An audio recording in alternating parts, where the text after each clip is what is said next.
tapi tidak pernah dari Asia itu namanya juara dunia. Nah, kenapa Malaysia berhasil? Ini yang sudah ke-6. Jadi bayangkan kalau pertandingan itu 2 tahun sekali, itu yang ke-6, berarti 12 mereka tahun. sudah 12 tahun. Nah, hal itu apakah mungkin di Indonesia? Jawabannya cuma satu. Selamat datang di The Flavor Bliss Alam Sutra.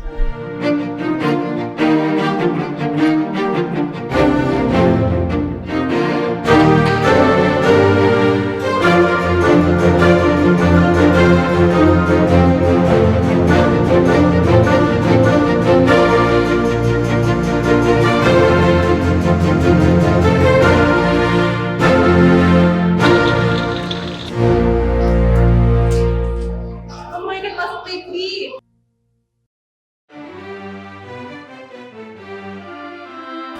Oke, sebetulnya kalau ngomong kejuaraan dunia yang berlangsung di Prancis, itu adalah kejuaraan yang benar-benar luar biasa berat. Tidak bisa yang kita ingin menjadi juara dunia hanya berlatih dalam waktu hanya ngomong 3 bulan sampai 6 bulan itu nggak mungkin. Nama kejuaraan?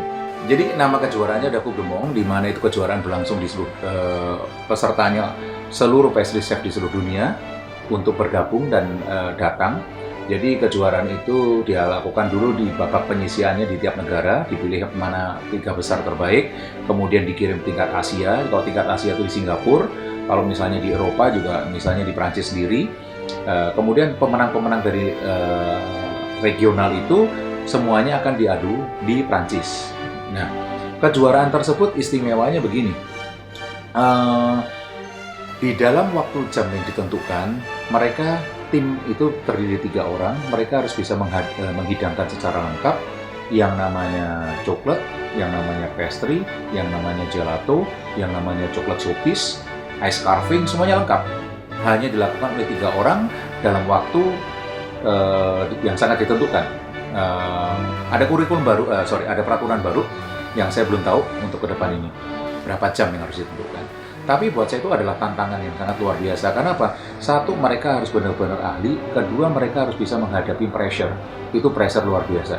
Karena waktu diburu-buru, kemudian mereka harus menghidangkan secara maksimal dan itu live. Nah, kenapa Malaysia bisa berhasil? Itu yang buat saya menarik. Kenapa salah satu alasan mengapa saya membuka akademi di Indonesia. Saya lihat dari tahun ke tahun kejuaraan itu hanya dikuasai dimenangkan oleh para pastry chef Eropa. Jepang ya, tapi masuk katakan hanya 5 besar, atau Singapura juga 5 besar, 3 besar. Tapi tidak pernah dari Asia itu namanya juara dunia. Nah, kenapa Malaysia berhasil? Karena para pesertanya tim Malaysia itu adalah para guru-guru pengajar-pengajar dari atap Malaysia. Yang dimana 3 orang itu yang setiap hari ketemu sudah seperti saudara, makan bareng, tidur bareng, ide konsep bareng, dan kemudian tiap hari mereka kerjanya cuma mengajar, belajar, mengajar, belajar. Siapa aja? Jadi ketiga chef itu adalah Tan Wei Lun, Otto Tay, dan Ming Ai Loy. Jadi Tan Wei Lun fokusnya di gula, Otto Tay di coklat, dan Ming Ai Loy di ice. Jadi mereka bersatu untuk menciptakan menu-menu tersebut. Nah, yang menarik di sini adalah kenapa mereka itu bisa berhasil? Karena tugas mereka selama di APTA bertahun-tahun itu cuma 2, mengajar dan belajar. Mengajar dan belajar, nggak ada lain. Dan mereka sudah benar-benar bergabung bersatu, bisa tiap hari ketemu, ngobrol, ngebahas itu, tidur bareng, semuanya bareng. Bahkan yang dahsyat, waktu itu saya dengar 3 bulan terakhir sebelum mereka kompetisi, mereka nggak pernah pulang ke rumah. Tidur pun di sekolah. Jadi mereka selesai ngajar jam 6 sore, mereka istirahat, makan siang, jam 8 malam, mereka sudah berlatih lagi sampai jam 4 pagi. Itu mereka sampai seperti itu. Sampai jam 4 pagi, mereka tidur, jam 7, jam setengah 8, mereka bangun, mandi di sekolah, jam 9 dan ngajar lagi. Itu 3 bulan terakhir mereka lakukan itu. Makanya yang membuat tim Malaysia itu sangat dahsyat, ketika mereka mengeluarkan contohnya Wei Lun. Sampai sekarang dia menjadi nomor 1 di dunia untuk sugar showpiece. Jadi dia menciptakan teknik baru di mana gula tersebut bisa ditiup dan digulung. Makanya ciptaan-ciptaannya dia berbentuk keong, berbentuk trompet, nah itu dia menarik dari dia. Nah, itu yang saya lihat. Kenapa berhasil? Karena mereka fokus. Dan mereka mengikuti kompetisi itu, terutama Wilun sebagai leadernya, ini bukan yang pertama, ini yang sudah ke-6. Jadi bayangkan kalau pertandingan itu 2 tahun sekali, itu yang ke-6, berarti 12 mereka tahun. sudah 12 tahun. Nah, hal itu apakah mungkin di Indonesia? Jawabannya cuma satu.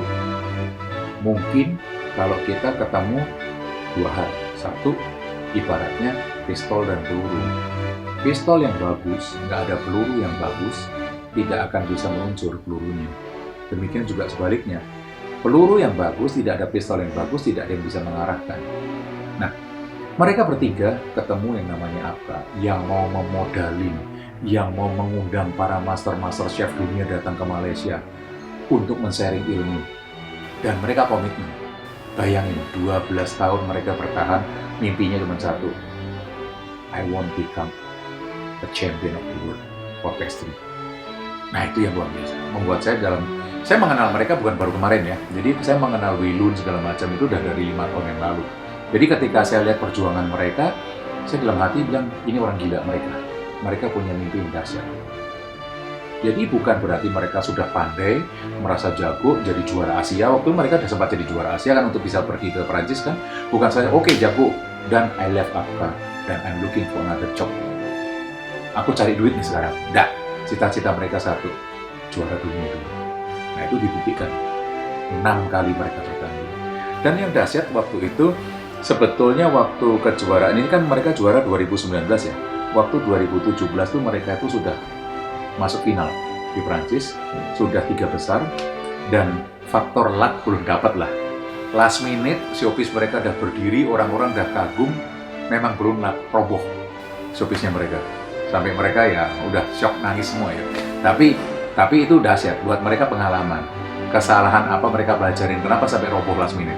Nah, itu yang menarik. Jadi nggak bisa lah untuk kompetisi menjadi juara dunia itu cukup istilahnya oke planning dan belajar sebentar dan baru berlatihnya 3 minggu sebelumnya. Itu nggak mungkin. Ya.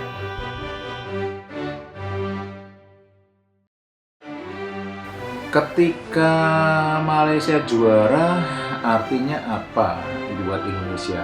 Yang pasti saya makin iri. Saya makin jealous lah. Kapan ya Indonesia bisa ya? Saya hanya menempatkan diri saya sebagai istilahnya yang memimpin APTA Indonesia.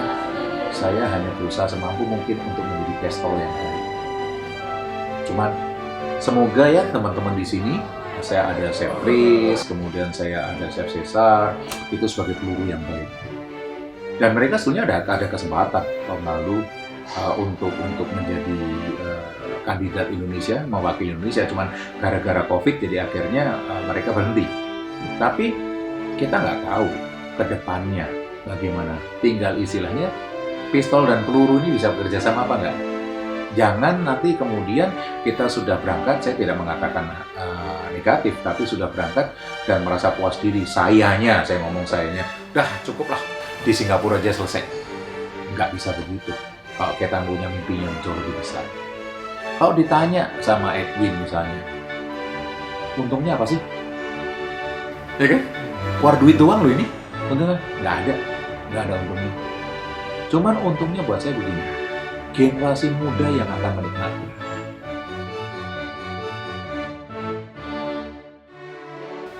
Contohnya, waktu bantu apa Kapsa Indonesia adalah ketika pemilihan kompetisi kemarin untuk kejuaraan Indonesia, yang dia melatih 3 orang chef saya, Wilun sengaja datang. Dia datang 5 hari di sini, dia mendidik saya punya chef, 3 orang di sini, dia mengonsep, dia menggambar, karena kita nggak punya pengalaman kan, dia mengkonsepkan gambarnya ini, kita hanya tinggal ngikutin bentuk, karena kita nggak punya pengalaman. Karena waktu pertama kali, chef-chef saya sudah ngedesain, wah gambarnya ini, bentuknya ini, segala macam, menarik, dahsyat. Idealisme tinggi, wah keren lah. Begitu Wilun datang, padahal mereka udah berlatih nih berapa bulan sebelumnya. Begitu Wilun datang, dilihat gambarnya kasar dia, disobek. No, dia gambar, kamu buat ini. Saya tanya, Wilun, mereka datang lagi. Wilun bilang, it doesn't make sense. Kenapa? Kalau showpiece yang kamu gambar-gambar ini semuanya, itu kamu bisa lakukan kalau bukan kompetisi yang dibatasi hanya 6 jam. Tapi kalau kamu kompetisi 6 jam, kamu harus bikin simple, praktis, tapi membuat orang wow. Teknik baru harus kamu keluarin.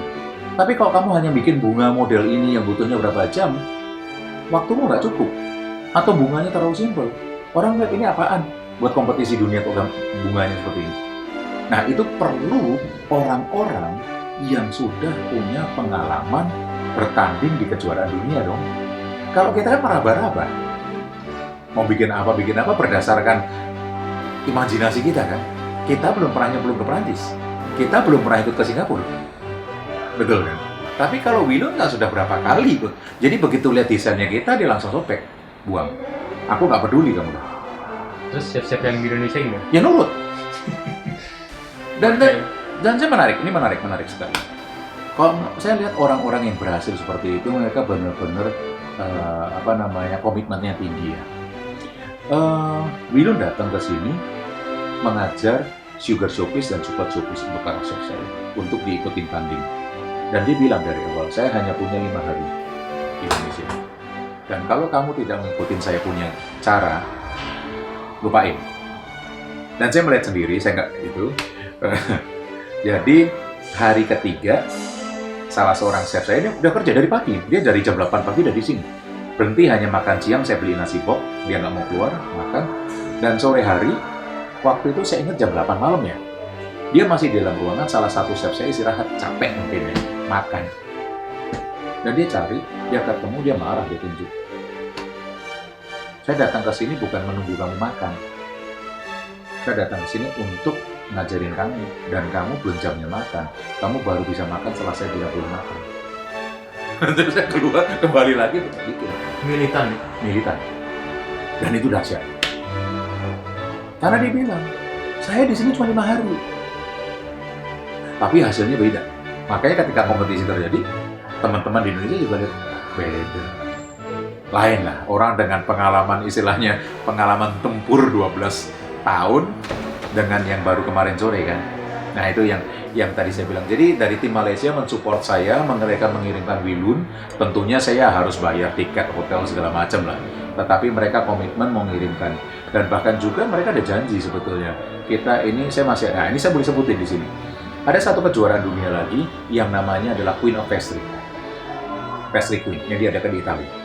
Sampai hari ini kita belum punya kandidat pastry chef wanita yang pantas untuk dikirimkan Italia.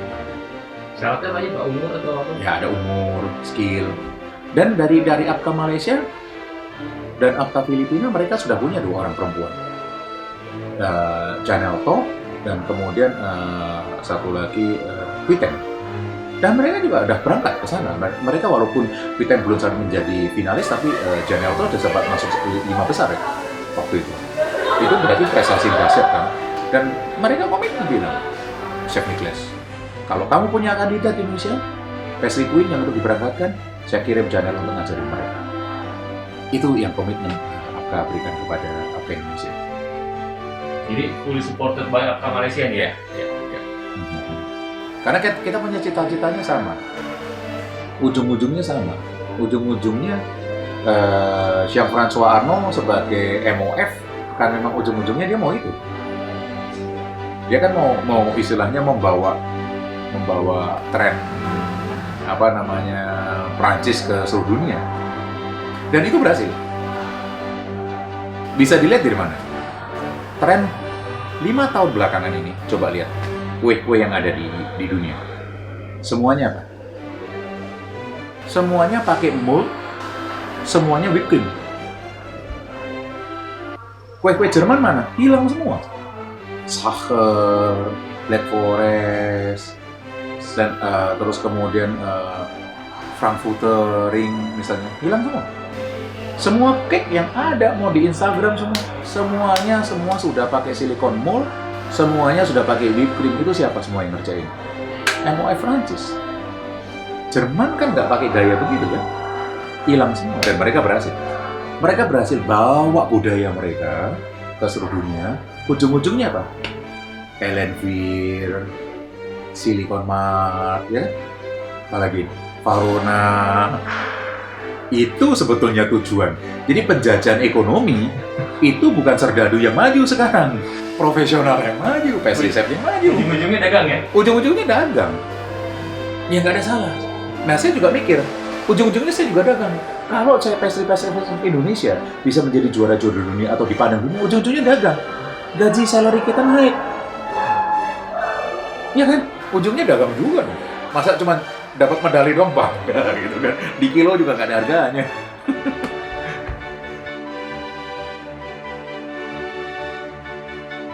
Kalau PSISF Indonesia bisa menjadi juara dunia, berarti orang-orang akan melihat bahwa level dari PSISF Indonesia itu adalah setara dengan negara-negara lain. Bukan dicari karena gajinya murah. Bukan dicari karena apa? Tidak pernah bawel. Tidak pernah ngedebat. Nurut. Bawel dan nurut itu bukan masalah karena tunduk. Karena orang Indonesia, daripada ribut lah nggak apa-apa deh. Ngalah. Karena mungkin faktor bahasa. Tapi kalau dia punya skill yang hebat, maaf kata-kata saya mungkin agak sedikit tajam hari ini, adalah kita punya level sama kok. Jangan cuma ngomong level sama, tapi sampai hari ini nggak dibuktikan. Itu aja tuh the point. Jadi kalau kita bisa menjadi juara dunia, orang akan melihat bahwa Indonesia potensi. Sekarang contohnya Malaysia. Ketika 3 orang tersebut menjadi juara dunia, apa yang terjadi? Level Malaysia sudah dikenal di dunia. PSISF Malaysia hebat. Saya ada sedikit cerita, sedikit belok. Cuman saya nggak mau sebut. 3 bulan yang lalu saya bergabung di suatu perkumpulan coklatir. Jadi ada isinya grup coklatir itu dari Facebook, ya kan? Terus saya kirimin gambar, saya kirimin komen.